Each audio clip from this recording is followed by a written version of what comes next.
would that be good for Drake? I think they just had no help. Teddy was gonna try to help. This life is an ongoing train that no one can seem to jump off. I honestly don't know how I handle everything. I mean, having a great team, great time management, but I always say my vocation is my vacation, and I've never really felt like I've worked a day in my life because I love what I do. So I just grateful for the opportunity to live the life that I live. So I'm always going, I never turn off. And when I do turn off, it's like, man, I wanna do more. There's so much more that I could be doing. I feel like I'm always playing catch up. So get a spoon real quick. I think that's the drive, that's the motive. Like, you know, I feel like there's this ticking clock that I'm up against, and I'm like, yo, I gotta get as much in as I possibly can. I'm late, I'm behind. So, you know, from films to music to TV to just so many projects that I feel like I wanna offer up and get the opportunity to do. And I'm doing it, so it's a blessing. Through that door right there is my gym.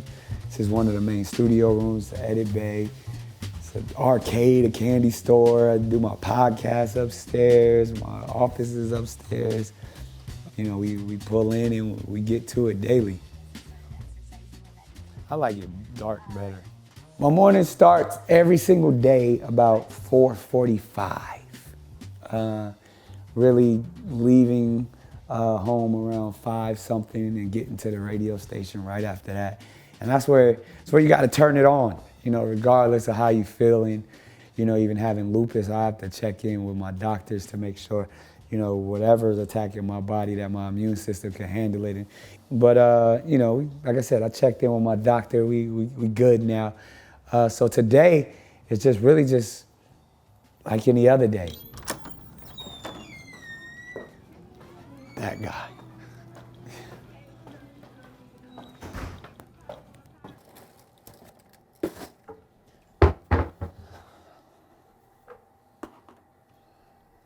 Radio used to be just a voice, but you know, a lot of the stuff that goes viral is our digital content. Everything's about a viral moment now, so it is what it is. You know, I feel like there's those military advertisements where they say, you know, I do more before 9 a.m. than most people do it all day. And that's definitely a true statement, because we're entertaining for hours in the morning and doing everything from serious topics to money prizes and games. So interviews, got a chance to hang out with Moneybagg Yo and play him in Connect 4 that he requested, you know. When you have a street rapper request to play a game with you, that doesn't happen every day. And then, you know, we wrap that up in the morning, head straight to where we are here to kind of go over office things and kind of check in with the staff. And then from here, we're going to hit the town and talk everything from my new talk show to my current, you know, nationwide tour with Wild N Out that we got to hit. So it'll be a good journey today. Live Nation, locked it in. Wild N Out tour. Things are going extremely well, can't complain. Always good to walk out of a meeting full of good news. But we got work to do.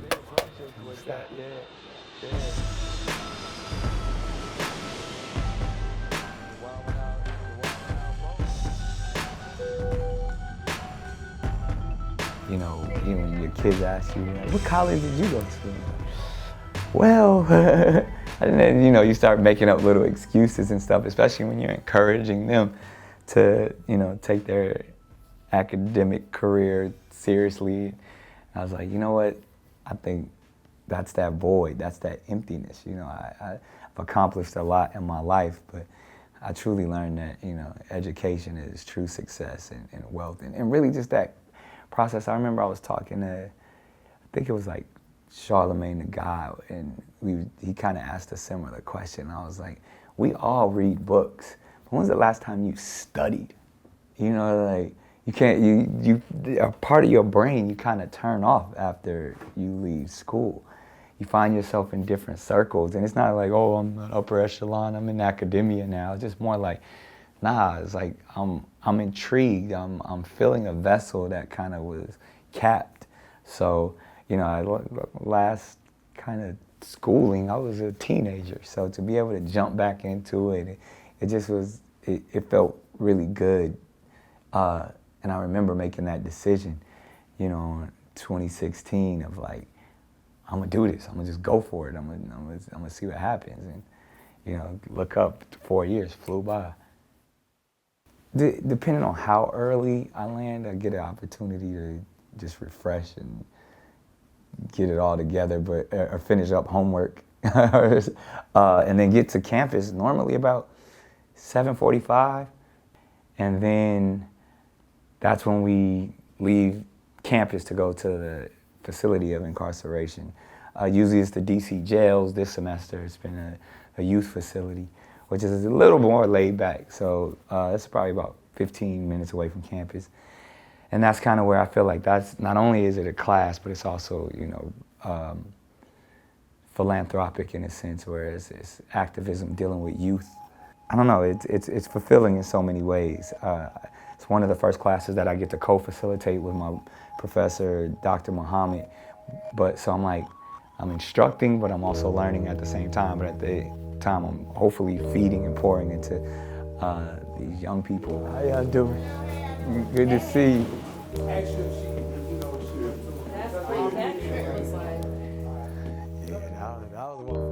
I officially established Ncredible as a company in 2009. Before that, I had compartmentalized my business in such a way to where I had like a record label that was called Can I Ball, and a television production company called Mr. Renaissance, and my films were Nick Cannon Films.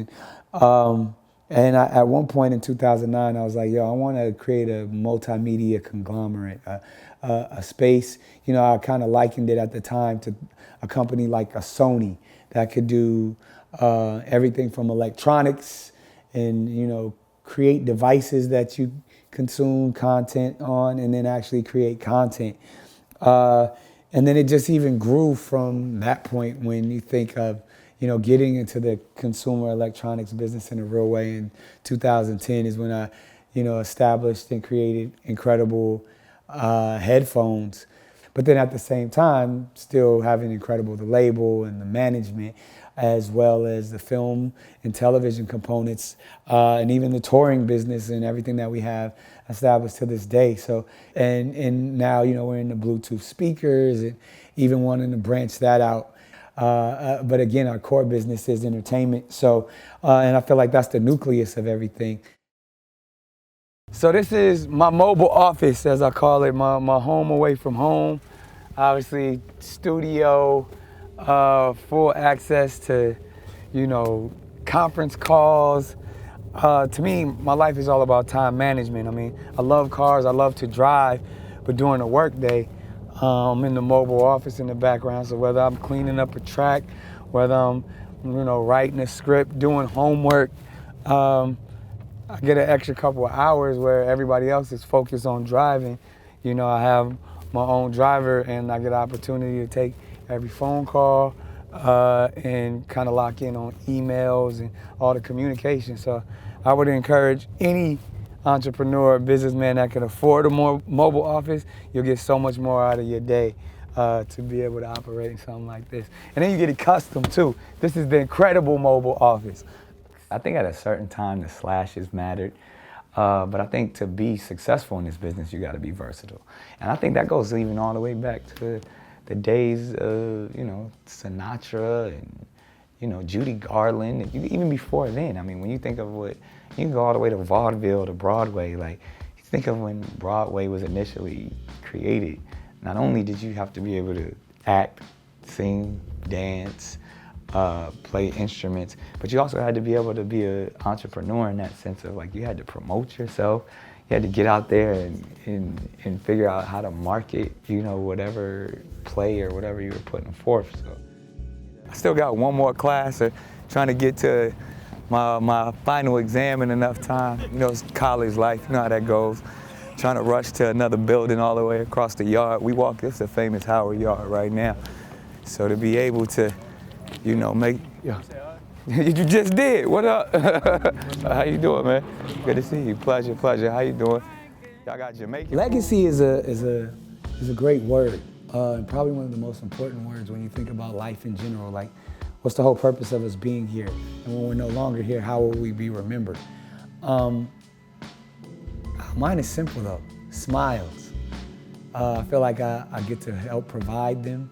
And I think I'll probably be remembered for being a guy, no matter what I was going through, I was always smiling.